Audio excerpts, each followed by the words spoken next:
West have no real idea of Serbia. They hear something about the war that happened several years ago and NATO bombed Serbia. They don't really know what it was all about. Well, anybody who lives in a Catholic country, and Ireland especially, every day at 1 o'clock we sound the Angelus bell. There would be no Angelus bell. In fact, there would be no Western Europe if it hadn't been for the Serbs. Because in 1389, the Serbian forces, at great cost to themselves, halted the advancement of the Ottoman Turks, the Islamic forces invading Europe. And if the Serbs hadn't sacrificed themselves by the thousands, they would have overrun Western Europe, and today we would be Muslim nations. I know we're almost Muslim nations right now with the immigration problem, but we would have had the last 600 years a very different history.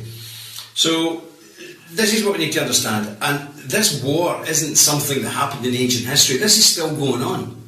In 1998-99, there was a war here, mainly caused by Islamic aggression from Albania taking over the southern part of Serbia, which is called Kosovo.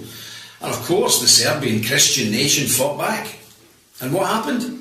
Tony Blair and Bill Clinton then launched the full power of NATO against this small country, a country of 10 million people, a country that's just emerged from Soviet rule, from the oppression of the Marxists, and all of a sudden NATO's dropping bombs on a modern Christian city. And I've seen it. To this day, the damage is still immense. Huge skyscrapers blown to pieces, like something you would see in Baghdad.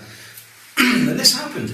And this was done in our name, Western name. I am absolutely ashamed, horrified, that this solid, ancient Christian nation that saved our skin, that saved the whole of the West from becoming Islamic, overrun by Islamic forces, who paid such a heavy price, and then when they dare fight back against a Muslim invasion, we unleash the powers of the Western war machine against them. And now, the south of the country has been overrun.